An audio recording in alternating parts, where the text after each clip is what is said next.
Santa's watching, Santa's creeping. Now you're nodding, now you're sleeping. Were you good for Mom and Dad? Santa knows if you've been bad. Welcome to Now Playing's Silent Night, Deadly Night retrospective series. This fella dressed as Santa, he said about killing them that was naughty. Hosted by Stuart. What the hell's wrong with that kid? Arnie. I don't sleep. And Marjorie. Well, I stopped seeing these creepy things. I hate it. Each week, we will be unwrapping and reviewing another film in the Silent Night, Deadly Night series, leading up to a review of the remake, coming out in December. Christmas.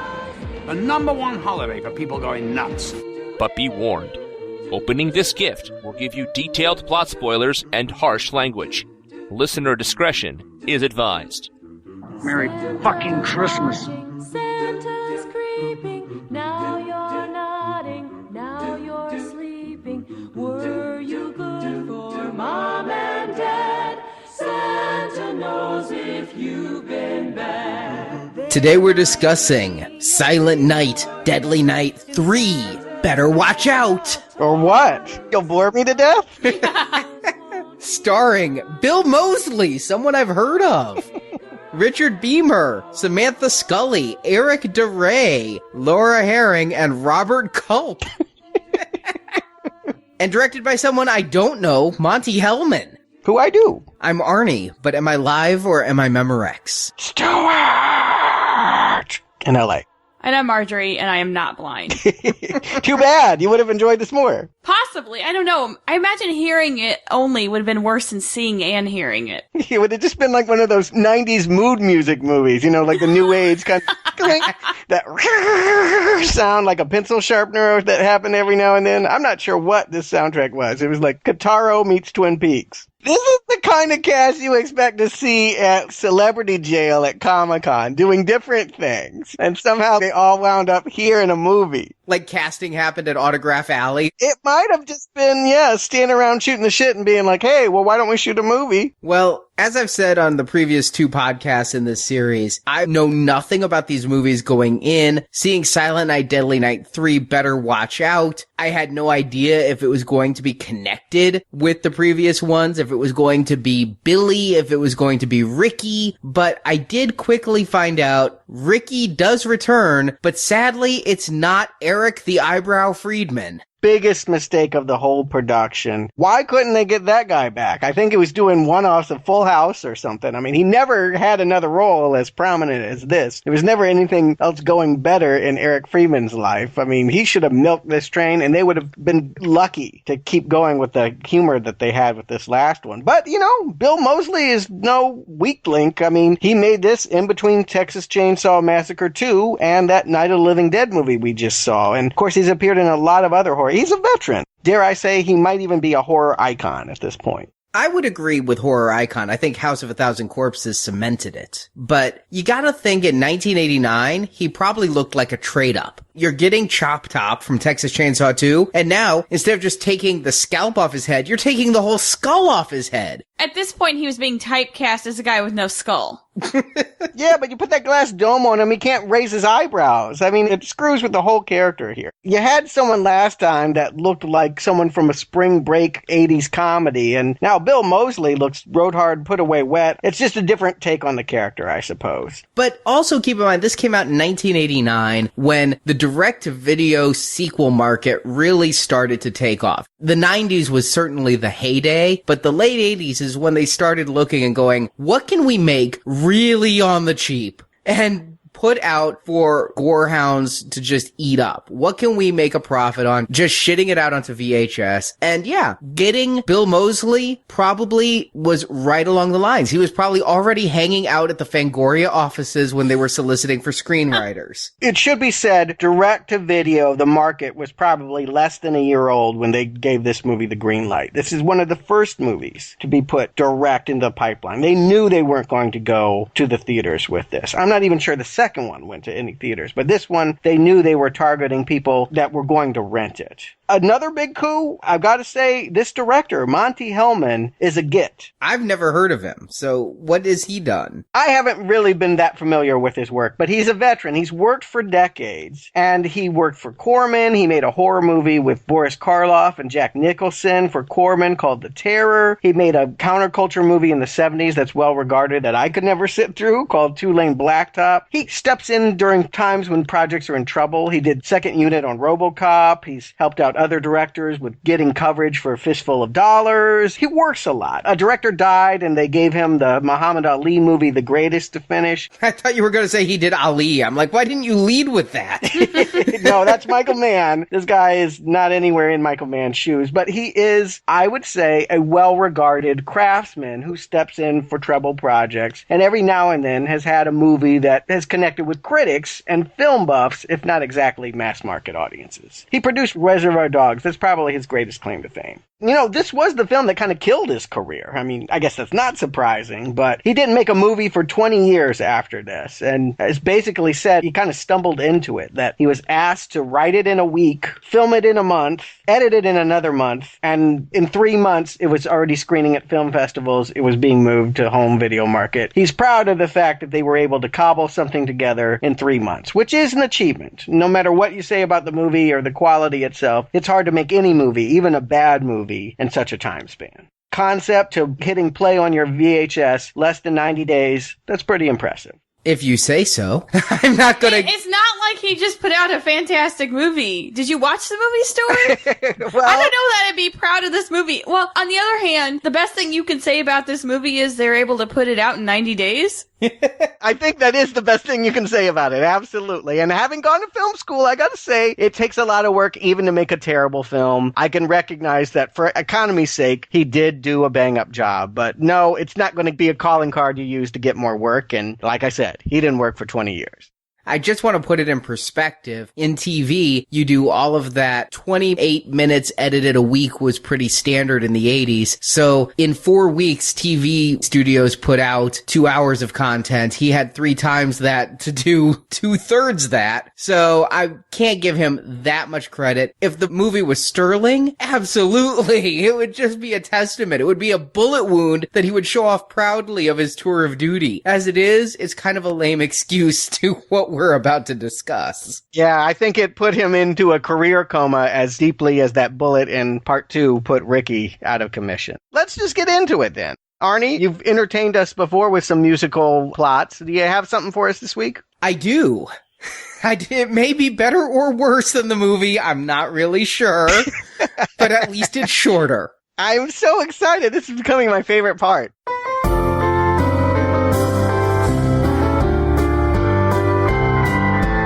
Ricky the Killer had his brain kept in a jar. He was comatose and no one noticed his eyes moving rapider. Laura the psychic had nightmares every night. Her eyes were blind, but she didn't mind because she had second sight. Laura's doctor experimented, connecting their minds. Laura dropped out and her doc got pissed, but Ricky was no longer confined. Ricky the Killer started to now stalk the girl. He was chased by a cop played by Robert Culp. Rick's plan started to unfurl. With their psychic bond, Rick went to Laura's granny's house. He killed the old bird, only said one word, only Laura came out of his mouth. He killed off Laura's brother and his real bitchy girlfriend. He even murdered his own doc, he has gone over the bend. In Granny's basement, Ricky did run out of luck. He fell on a stick, what a clumsy dick. I'm left saying, what the fuck? He fell on a stick, what a clumsy dick. I'm left saying, what the fuck? Bravo! I like that you went with Frosty this time. All around. Very impressive. I definitely think it's better than the movie. Yeah, that one was really good. So let's talk about that, shall we? Because that really is the plot of the movie. Are we talking about Frosty or Silent Night 3? I'm confused. Somehow we are to believe that Ricky survived the last movie. Now, it is kind of teased at the end. He did smile, but he's not like Jason where he's just getting up and killing again. But he went into a coma, and despite the fact that he wasn't shot in the head, from what I could tell in part 2, it was all chest, abdomen, trunk shots. They removed his skull. They had to reassemble his face, apparently. Half of his face is, I thought it was burn marks, but we later learned that it was an injury sustained from the bullets. That I don't know what went on, but they had to reassemble the brain on top of it. Apparently, they couldn't put hair back on. They just put a bowl in there to keep all of the gray matter contained. It's a comical looking invention, and it tells you right away here that I don't think we're supposed to take this too seriously. Did you notice the red liquid swishing around every time his head moved? No, really? Oh my god! How could you not notice that? Well, if he ever looked in the mirror, he might kill himself. I mean, that red, he's still got that trademark. That's how I knew it was the same Ricky. It could have been anybody else just named Ricky, but he is still triggered by red. That's still what drives him, I guess. It was like a half-empty snow globe with red liquid in it. And there was a green flashing light at the back. He was like Lobot from Star Wars. He had like flashing lights all over in this red liquid. I just have to think the risk for infection is very high.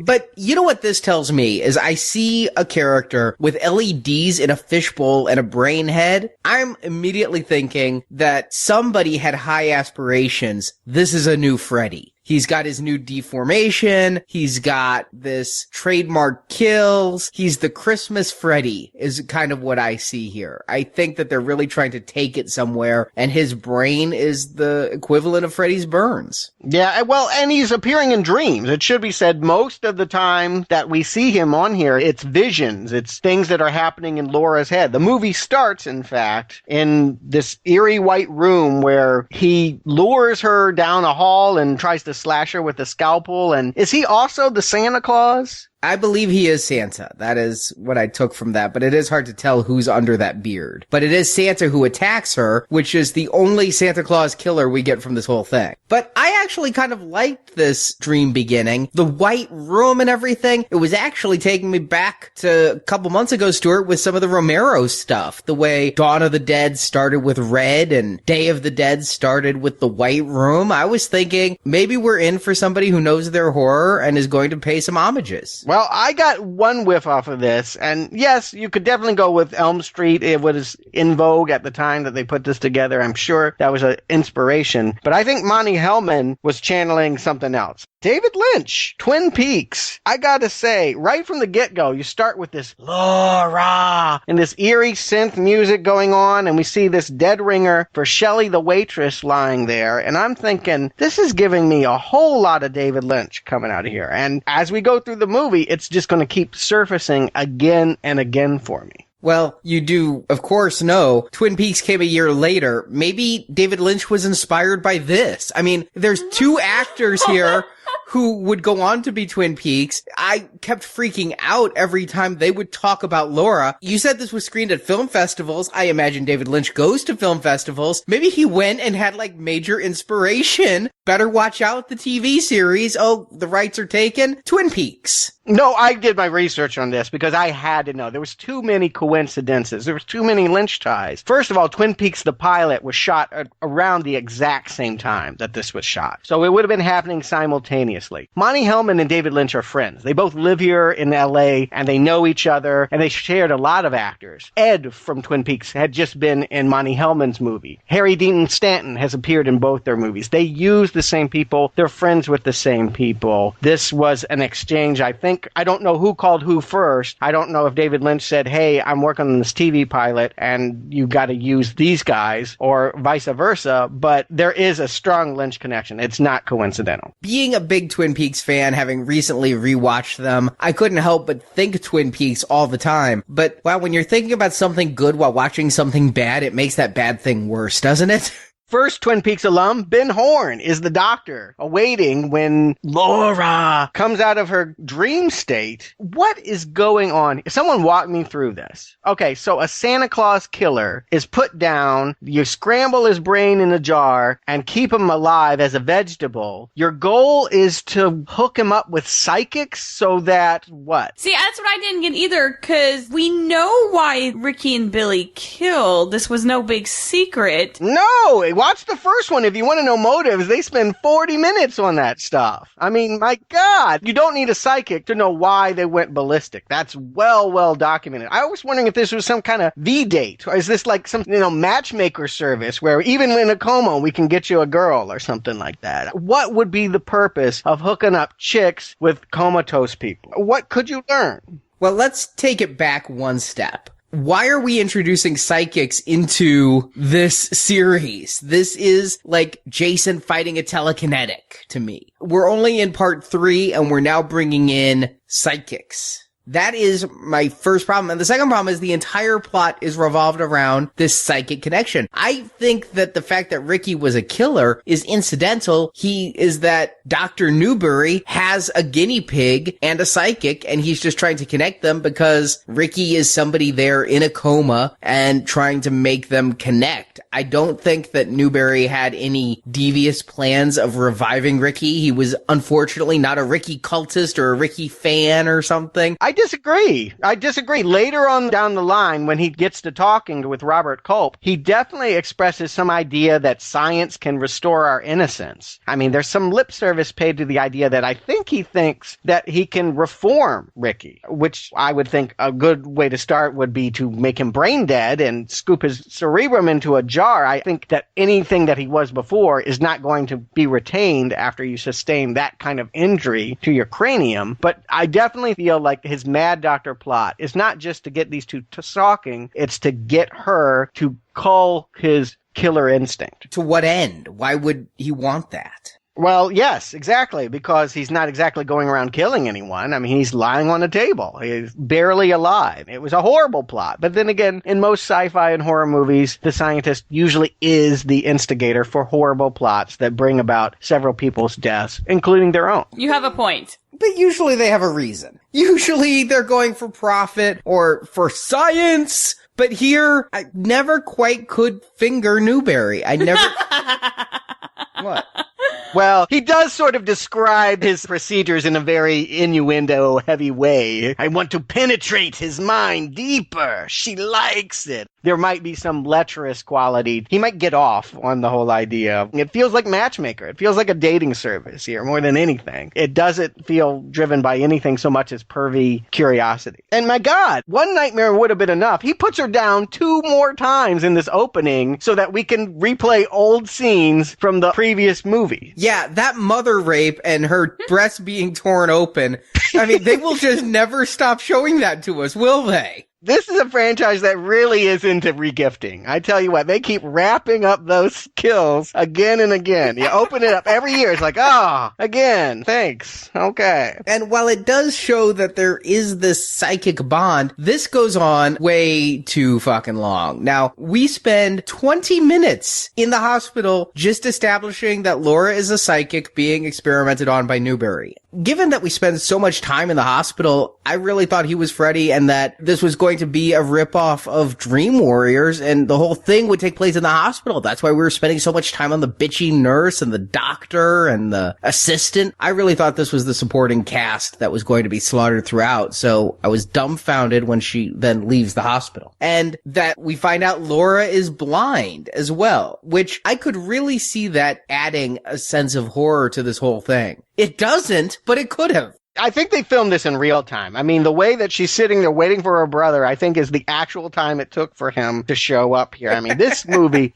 rolls. And that's kind of why I never finished Monty Hellman's Two-Lane Blacktop. It was a well-revered 70s race car movie, and you'd think that would mean high-speed, octane, easy rider kind of stuff. But it just dragged, and after 20 minutes, I gave up on that. And I'll tell you what, if it weren't for this podcast, I definitely would have walked away from this as well. I'm right there with you. I don't don't know that I would have made it to the 30-minute mark because, yeah, there's an entire scene where Laura is getting treated nasty by a nurse. And I don't understand the point of this scene other than to perhaps justify later on that Ricky will kill her, but it just is way too long. It's these long, lingering shots. It feels like you're really sitting in a hospital just watching this. That's how long and boring it is. You're just like, all right, nurse is mean, got it, don't talk to her. But eventually your brother does show up, and again, another Twin Peaks moment. Leo! And he's nice! Like, I can't even buy this right away. I mean, he was never a good actor. Even on that show, at the height of my fandom for it, I knew he was one of the weaker acting links. But yeah, he's here like the doting, kind, older brother here. It's just throwing me for a headspin because he was suspect number one for Laura's death through most of that show. But what is with that receding Dave Mustaine hair? Yeah, they had it in a ponytail. David Lynch knew that you could not have the poodle do. Every scene he's in, it's about that hair. It would humble a headbanger. You're right. It's some really bad headbanger hair. I realize it's very 80s, but it's just so funny because it's quite obvious that he's going very, very bald. They didn't even put a wig on. I think that might be his real hair. It's just so thin. Yeah. Sometimes people hold on to their hair far longer than they should. He thought that this was better than going bald. I strongly disagree. I imagine he cringes in embarrassment should he ever go back to this. He has a weird relationship with his sister. I have 3 sisters. I would not be talking about how well my girlfriends give head or making sexual innuendo jokes with them. That did seem kind of weird and uncomfortable for everyone involved, including the audience. Yeah, she was just strange about it, though. I mean, she seems to have it in for his girlfriend when we finally meet Jerry, the stewardess. I mean, right from the get-go, her arms are folded and she's rude and she is not wanting him to date women. Yeah, the whole thing is very, very uncomfortable to me. I do not get this little incestuous relationship. It's definitely there. It is a love triangle between a woman, her brother, and his girlfriend. I take it as this. This actress, she's psychic, right? So she probably knows that the girlfriend's going to go and star in 2 David Lynch movies, Mulholland Drive and Inland Empire, and she's going to go on to do something called Bloodsuckers and never work again. I think that's actually the core of her resentment here. And, of course, Jerry's doing no favors by making small talk like, how long you been handicapped? And talking about the odds of dying in a plane crash when that's how her parents died. Yeah, you think she would have known that somehow. You're dating a boy whose parents died in a plane crash, so, well, it's still the safest way to fly. There's a good platitude for you. Yeah, we know she's dead meat. I mean, why else would she come along to Grandma's house? Now, I had to do some map quest here. Peru, California. This is obviously shot in the LA, Southern California area. They're talking directions, how to get there. It takes them hours. From wherever they are, it starts out at 4 o'clock in daylight. It's midnight, and they do not get to Grandma's house for hours. If you went from San Diego to the place that they're going, you could do it in 2 hours. Are there 2 Perus? Because they kind of hint at that in the movie, don't they? When the cop shows up, they're like, well, the grandma's in Peru. Well, do I go north or do I go east? Yeah, there's this whole joke about how to navigate the freeways. It's not that there's 2 different ones. There's all of these in-jokes about how best to get there, but I don't understand because you end up using the same roads. I know enough about LA now to know that this makes absolutely no sense, but it's a going to Grandma's house story. And somehow they get beat there by Ricky, who has magically come back to life. Who's walking. All right. So the magic is, of course, not the silk hat, but the psychic bond. But he wakes up and starts killing people in the hospital. This gives me hope. I just want to say immediately this gives me hope. We're over 20 minutes into the movie, but the massacre has begun, right? Ricky's gonna go out and start killing people. I'm hoping for garbage day. No, instead you get Ricky standing there in his hospital gown, ass almost exposed, looking at the freeway signs, trying to figure out which way to go. I knew we were in trouble right from the get-go because I thought what resurrected him was not his dream therapy with Laura, but the fact that there's a Santa going around the hospital ward, drinking, making innuendo about candy canes, begging to be killed. I thought that it was his red suit that sort of sprang Ricky back to life and back to his old habits here. And I knew we were in trouble when Ricky kills the Santa and then leaves in the hospital gown. He does not ever put on the Santa suit. That is so disappointing. I'm looking looking to you, parts 4 and 5, to rectify this, because the DVD that I paid $80 for because it's out of print. Thank you, donors. Thank you. It has a Santa holding an axe on the cover, and it has all 3 movies, parts 3, 4, and 5 in there. And I'm looking, I thought for sure if Ricky's back that we'd get our Santa killer again. And no, he does not put on the Santa suit like Big Brother Billy. He keeps the hospital gown and the fishbowl. It's an interesting look, but it still gets him picked up while hitchhiking by a trucker. Yeah, it's a ripoff. He doesn't use his signature line either. No punish. How could they not say punish? Or naughty. Yeah. All he says is, Laura.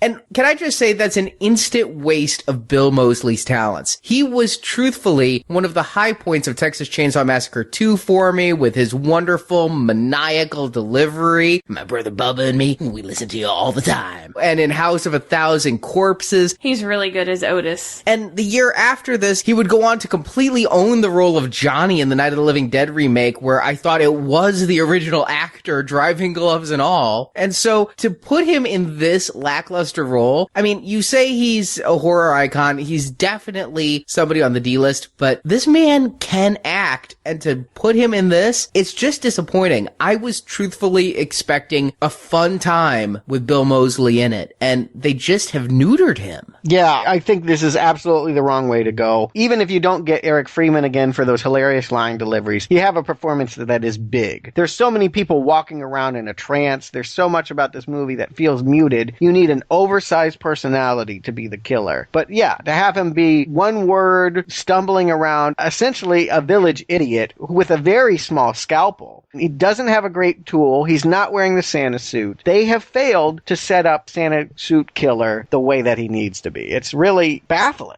And I don't think they take any joy in who he's taking out here. I mean, he does end up taking out the desk nurse exactly how Laura prophesied in her vision. Not sure how she knew about that since she's blind, but... She sees through the eyes of others, and she can see the future. So that's how she knew, is she could see what was coming. Well, whose eyes did she see when she saw that woman dead? I think she saw through his eyes. Oh, okay. So she can see what he's going to see in the future? She's like a puppet. Look, you're not supposed to think this hard about it. Truthfully, you're probably not. Yeah, I really don't think that they expected us to dissect it like it. Well, that's why we're here, though. I mean... I'm just saying, I don't think there's any rhyme or reason to it. I think it's just what they felt like in their 90 days or whatever. Yeah, 1 week to write the script. Whatever the answer is, they didn't spend too much time thinking about it. Really? I think it was, we've set up the lights. Let's shoot at least 5 minutes in this scene because we only have so many setups. So we're going to kill the gas station attendant. Let's spend a full minute at his desk watching the old movie on his table and looking at the phone off the hook. All right, come on. That's kind of funny, though. This is where some of the humor sort of gets to me. I mean, a woman calls, his girlfriend or whoever she is calls to talk dirty to him, and he's like, well, I got to fill up a customer, and gets up and goes, and then goes back for the Santa hat. It's that red Santa hat that's going to get him killed, and of course the punchline is that his severed head is put next to the phone, and she's talking dirty to him. I kind of laughed. I suppose I wasn't laughing because we're a half an hour into this movie, and this is a dour, boring experience. There's no fun here. That should have been played for more laughs, but it just goes on too long. All of comedy is timing, and this timing is all off. You're exactly right. This would be a whole lot funnier, even with the jokes written, if the pacing were better. He's going to meet somebody that's a trucker or something like that and thinks that his glass dome head is a hair transplant gone wrong. I mean, there's stuff here they could have done. I recognize that they're not trying to make these slasher kills like they did in the first movie as some kind of cathartic, quote-unquote, scary kill. These are punchline. They are going for Freddy comedy kind of kills here, but it doesn't have Freddy timing, and it fails largely because of that. I think the worst, though, when I realized this movie was unsalvageable, is when we go to Granny's house, and again, we have a setup, we have the lights on, let's spend 5 minutes watching her baste the turkey and walk around the kitchen. I could watch this in my own kitchen with Grandma going around in the fridge, making a sticky mess. I don't need to be watching it on TV also. Okay, wait, I have a question. In Grandma's house, why did she have a framed picture of Martin Luther King? She was a hip lady, although arguably not in terms of fashion. I mean, she's wearing a colonial Little House on the Prairie dress here. It's a very stereotypical grandmother role. It confused me. I honestly thought she was black. Wait, what? He did. We had this big discussion on what color Granny was because she had a framed picture of Martin Luther King. And she's in shadow, and it's like that Seinfeld episode. I'm trying to figure out maybe she's really light-skinned. White people liked Martin Luther King.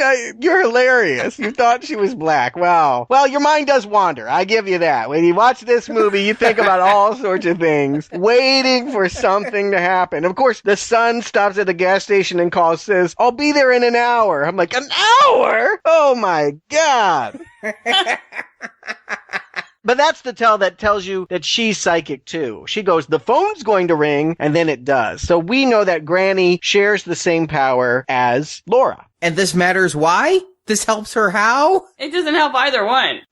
Because she's going to come back to Laura at a pivotal moment at the end, but we'll get there when we get there. Oh, that's why she comes back at the end. I just thought because Laura was psychic that people could come back. Here's the problem, is, Stuart, you pegged it right, is your mind wandered during this movie, and I found myself having to force myself to pay attention. Oh, yes. I mean, seriously, if this were on VHS, I would be hitting the fast forward button, and I don't think I would have missed anything. You could watch this movie in triple time and miss nothing. It is almost like a real-time movie. The 2 hours it takes them to drive to Granny's house is about what it feels like to watch them do it. But Ricky shows up at Granny's house, and they're playing that scene out of Frankenstein with the blind man and Frankenstein. I mean, Ricky's sitting at the table and Granny's like offering him food, and I'm just waiting for Granny to get it. I will spend most of the rest of the movie wondering if Granny lived or died because we don't find out until the end. And I'm like, what the hell is going on? Where's Granny? I really thought Granny was going to come back and kill him at the end. No. You knew Granny was dead instantly because she gives him a gift. And it's wrapped in what? Red paper. That's what lets you know that he was going to snap. Up to that point, they were having a psychic discussion. She was talking to him even though he wasn't saying any words, feeding him dinner and treating him like a guest. And then she makes the step of trying to give him this red wrapped gift. And that's how you know when the kids get there that they're going to find a corpse. I had completely forgotten. Red car. Good point. I was not putting the red together. Well, because it didn't happen up until this point, other than Santa. No, because the desk nurse had a poinsettia on her that was red as well. Everyone that gets something, it's not because what they do to Ricky. You would be completely fine. You could slap him in the face and give him a wedgie. If you're wearing all black, he won't do anything to you, but give him a kiss and give him a Christmas present, and if it's in a crimson color, he'll cut your throat. I did not catch that on this one. I guess I needed the actor to point it out and say, red present! Good point! I certainly would have enjoyed that more. But eventually the kids do get to Grandma's. They didn't even stop to get the butter. I'm like, you took hours, you did not even get the butter. They're late. They're laughing that maybe the boogeyman got her. And Jerry decides, I'm gonna go take a bath. And I'm wondering, where's Ricky? When we last saw Ricky, he was in the house. And we then spend another half hour of this movie without any attacks. We spent that next half hour with them in the house. We do get a sex scene, which I never really needed to see Eric Dura in, but I do. And with Jerry and the blind girl fumbling around. Is that sex? They get in a tub. I don't think they have sex. Well, they got in the tub, they're both naked, and when we cut away, they're kissing. I can tell you, if you're naked in a bathtub with a woman kissing, that doesn't end by a handshake. Who does that at Grandma's house? Who does that when you're late for dinner? You should be getting the butter. You should not be going to have sex in a bathtub of your grandmother's on Christmas Eve. I mean, this is all kinds of crazy. You're right. That is the moment where I'm like, oh my God, they are literally doing whatever it takes to try and stall for something to happen. Because I think, character getting naked, getting in a bathtub, that's an obvious time to get killed. No, these people do this and then go have a stroll outside and talk to the sister. I mean, they do all kinds of things. Getting naked and having sex does not get them killed here. It's just a way of keeping our interest peaked, theoretically, until they want to get to the end of the movie. And I can tell this movie is getting a not recommend when there's a really hot woman in a nude sex scene and I'm still bored. And Laura's left to watch TV, which I ask, why is she watching TV? She's blind. But she can listen. She can listen to a violent movie in which birds are plucking out a man's eyes? I mean, it's Christmas Eve and no one's watching It's a Wonderful Life or Rudolph. It's all these horror movies that are on TV. I don't get it. I do not get what's going on in this house. Well, that's kind of like our house. We were watching Christmas movies at Halloween and horror movies at Christmas. We're doing Silent Night, Deadly Night and not It's a Wonderful Life. So I guess it tells you there is an audience for that kind of thing. But strange chick. I don't get Laura. I never buy she's blind. I forget she's blind until the movie tells me. She is moving her head to look at things. She's not cocking her head to listen to things. And maybe it's her psychic bond, but maybe she knows the house so well that she can react to things. But there's still one shining hope for this movie. All of this is going terribly bad. But I noticed in the opening credits that one of my greatest American heroes was in this film. Robert Culp. I am a huge fan of his from the 80s, from Greatest American Hero, and that's about it. He did do I Spy with Bill Cosby in the 60s as well. And he had had a long TV career even before that. I've seen him in a lot of stuff, but he'll always be Ralph's cop friend to me. And knowing he was in this movie, I saw the Twin Peaks cast, I saw Robert Culp, and I saw Bill Moseley. I had such high hopes going in, but Robert Culp was my last shining star. He could save this movie. You're very faithful. Yeah, I agree. There's no way he could save this movie, but I will say this. He's the most fun actor to watch on screen. Whenever he's on it, he's doing a totally different thing. It's an entirely different movie when Robert Culp is kind of wandering through things, but we like him because he's the one shooting holes in the Doctor's plot and in this movie. I mean, he's just mocking everything that we see. He's like, what, you hooked a psychic blind girl up with a Santa Claus killer and it went badly? How big of an idiot are these people? I do like him, but it is like he is giving the performance I've always seen him give, playing a cop, which is what I've always seen him play. Yeah, I mean, this is as comfortable as an old robe for him. Yeah. But he's making me laugh here. What's deja vu twice? Stupid. And I'm like, yeah, just like Silent Night, Deadly Night 3. But they just spend a lot of time. It's Robert Culp and Dr. Newberry driving in the car talking about the best way to get to Grandma's house. Right, yeah. Keep in mind, they don't even know where they're going. They're just aimlessly wandering around, and this doctor has decided to go along with the cop investigating. There's no reason to. Talking about the merits of cell phones, stopping for pee breaks. These guys are hilarious to me. There's no sense of urgency about saving these people in peril.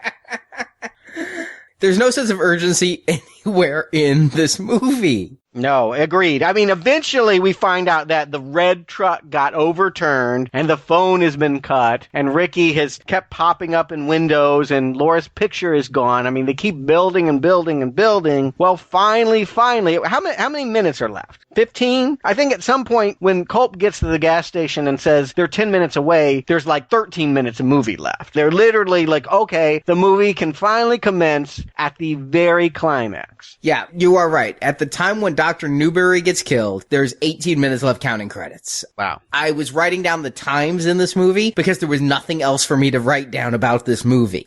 So I'm sitting here equally happy that there's only 15 minutes of my life that's going to be wasted on this movie, but also hoping for an action-packed climax.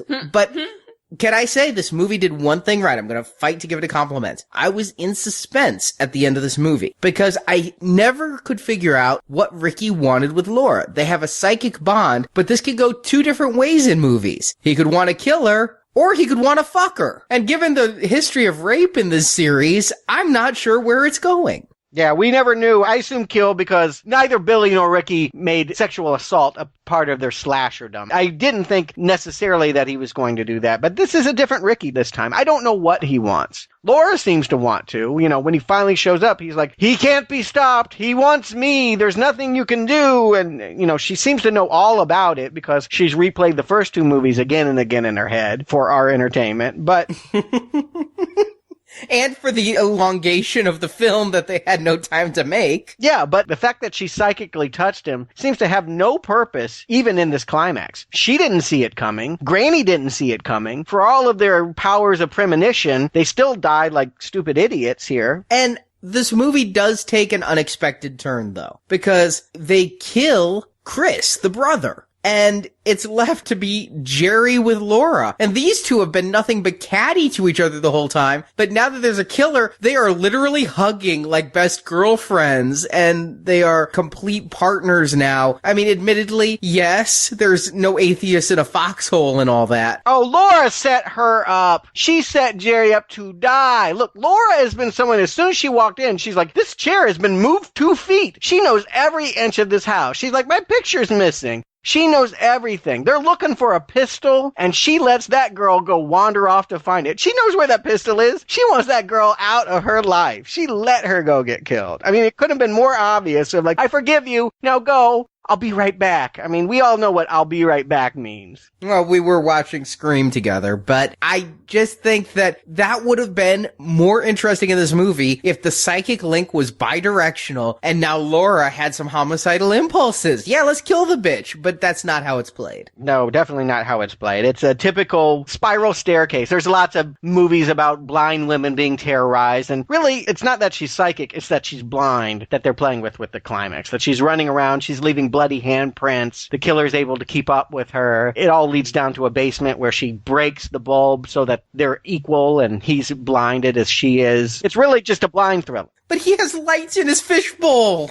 All right, I will admit, though, I had to watch this ending twice because I missed the climax of the movie. It is a blink and you miss it kind of climax. Because they break the light, and they're down there, and oops, Chris is really alive! And now he's dead again. I don't understand his line. Please explain this joke to me. Hey, Bubblehead, is it live or Memorex? I don't get that either. Arnie, you're the resident 80s expert. I know that was the Memorex tagline in the 80s, that their cassette sounded so great you won't be able to tell. And maybe it's because he came back from the dead. Maybe the question is he a psychic vision or a real person? But no, I was just smiling thinking about an old Memorex ad, not because of this movie. Yeah, I don't get it. And again, I keep waiting for her psychic powers to kick in here. Grandma appears in a vision and is like, embrace it, help others. I think, well, this is what she's going to do. She's going to help out her brother. No, he gets choked. And then Ricky's coming for her and he trips. And she's just holding a stick that just happens to impale him. This is what I had to rewind. I'm like, that cannot be how this movie ends. There has to be a fight. There has to be a chase. You cannot have Ricky, having walked hundreds of miles to get to Granny's house, fall over on a stick. Well, his muscles are kind of atrophied from being in that coma for so long. He's just not very dexterous or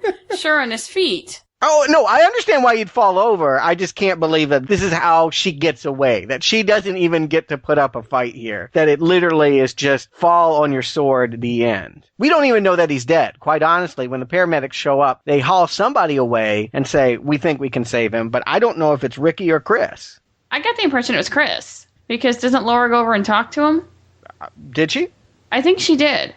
I'm not going to go back and look at it to see, find out. No, I'm not either, but... It could be Ricky on the van. It was pretty ambiguous to me, but I was more tuned into the fact that Culp finally shows up and decides to mock Newberry's dying breath. Give me a call sometime, Doc.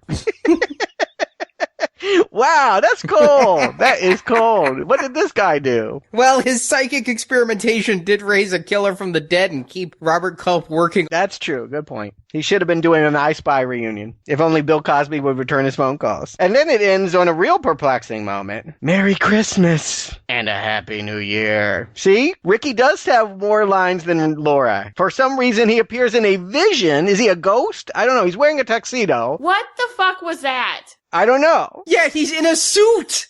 Is it his Christmas best? Obviously they're saying that their minds are still melded, but where he is physically, what this could mean, that's why I take it to mean that I think it's Ricky on that gurney. I think that he's the one that's going to survive. Hell, he may be back next week, guys. It could be Ricky on the van, but he's in a suit, so I think he's dead. I mean, don't they always give you good clothes when you go to heaven? I don't know why he'd get to go to heaven. Maybe they give you a nice tailored suit when you go to hell, but it makes no sense. My only explanation is no fun. It's they ran out of money, they ran out of time, they didn't have the coverage they needed to film the death scene, which is why we just see him basically bend over onto the stick, and then we see a close-up of his stick going through him. And this end, like you said, Stuart, there's supposed to be humor here because of just the agonizing pacing. Nothing's funny, but I think that's supposed to be the button. That's supposed to be Ricky's version of that's all, folks. Oh, I thought it might be a setup. I thought that maybe the next sequel is going to be him in a baby New Year diaper running around killing folks. Oh, dear God, please no. I'd be up for that, because maybe it would be funnier. Well, I'm in suspense. Let's unwrap this gift. Marjorie Stewart, do you recommend Silent Night, Deadly Night 3? Better watch out! Marjorie. Oh, hell no. Not even Bill Moseley can make this a horror movie worth watching because he's wasted. This movie is boring and it's about 90 minutes too long. It's only 87 minutes. Exactly. It's just so dull. I wish I had this time back in my life because I'm just forever going to lose this time. It's so boring. It doesn't really fit in. They gotta quit replacing Ricky every time. No, I do not recommend this. Stuart. But Marjorie, think about all the trees they saved by not writing a long script. I think it's very economical. It's very in the spirit of the times. All right. No, this movie is very naughty. And it's really been a debate about, do I give it 2 lumps of coal or 3 lumps of coal? I'm going to say 2 lumps of coal because I did smile at a couple of the jokes because I do have some love for Twin Peaks and it's fun to see some of these people who I've never seen outside of that world here in this horrible, horrible film. But there's no doubt about it. It's tedious. It's largely terrible. The kills are not funny the way that they were in part 2. It's a mess. So I'm hopeful that they can walk away from this thing, give us something better next week, because this is a 2 lump of coal, very unsatisfying Christmas for me. You're saying 2 lumps of coal or 3 lumps of coal. I'm thinking back up the truck and dump the coal on this film so that it is buried. Put it in the coal mine. You know, to quote this movie, I don't want to see the future of the past just so long as I never have to watch this again. This movie was truthfully agonizing. It made the first movie look downright fleet. I never thought I'd hearken the days for Billy, and I never thought that I would just find a Bill Moseley film so unenjoyable. All I could do for 87 minutes is wish I was watching Twin Peaks instead. Even the second season with Wyndham Earle. That would have been so much better than this, because at least I would have had David Duchovny in drag. Here, I have nothing to hold on to. There's not a single likable character. The only performance is Robert Culp phoning it in anyway, but he's just such a pro, he can do that and still be better than anyone else around him. Yep. It's a strong not recommend, and my Christmas wish is that parts 4 or 5 in the remake are better than this, because I don't know that I can keep doing this. I feel as bad as you must have during, like, the TV movies of Marvel at this point. No, this is worse. This is worse than even those things. I mean, yeah, joyless. This is the kind of Christmas where you're crying. You know, I had a few ones where I didn't get what I wanted and it ended up being sort of a tragic morning. And this is bringing me back to, you know, my mother screaming of where are the receipts and you ungrateful brat. These kinds of Christmases are what this movie's reminding me of. Well, we have another one next week, and I don't know anything about it, but Ricky could come back. I don't know. I always thought that this series was just connected by the holiday. I did not know that there was a Ricky. I didn't know that there was a glue to this. Now that we've gone 3 in, I don't know how they can do one without him. I think it's got to have Ricky. That's my prediction, but it's completely ignorant. I have no idea what we're in for, but I know that I'll hold my nose and get through it. So until next week, you better not pout, you better not cry, you better not shout. I'm telling you why. Now Playing will be back next week.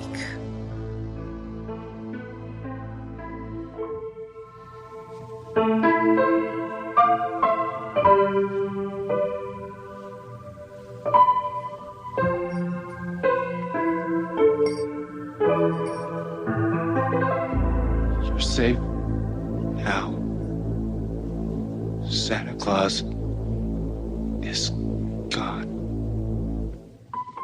Thank you for listening to this episode of Now Playing. Cheer up. Tomorrow's Christmas Eve, and things are only going to get better. If you enjoyed this podcast, head to our website, nowplayingpodcast.com, to hear the other reviews in the Silent Night, Deadly Night series. Let me tell you about Christmas. It ain't all candy canes and pretty lights. As well as other horror movie reviews, such as the Halloween movies, Friday the 13th, A Nightmare on Elm Street, House of 1,000 Corpses, and more. You tend to get paranoid when everyone around you gets dead. We also have non-horror movie reviews, such as Star Trek, Terminator, The Avengers, Rambo, Rocky, and more. That sounds like an enterprise of great pith. Find hundreds of movie review podcasts at nowplayingpodcast.com. Is it live or is it Memorex? While at nowplayingpodcast.com, be sure to join our forums where you can discuss this review with other listeners. You will talk, I will listen. But then you know that. You can also follow Now Playing on Facebook and Twitter, where the hosts post new episode announcements and written movie reviews. So are you gonna go? The links to our social media pages can be found at nowplayingpodcast.com. You have to come up sometime, and when you do, I'll be waiting for you. Support from listeners like you help keep Now Playing operating. Give $1 for the kiddies. You can find a link to donate using PayPal at the bottom of our website, nowplayingpodcast.com. Put the money in the bag. Now Playing's Silent Night, Deadly Night is edited by Ray, Phil, Dylan, Jeff, and Arnie.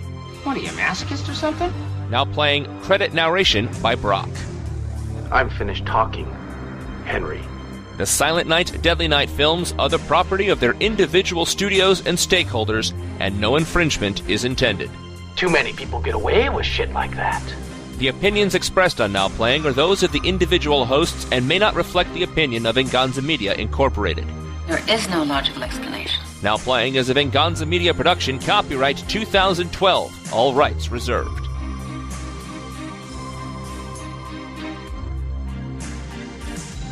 It's over! Time to get shit-faced!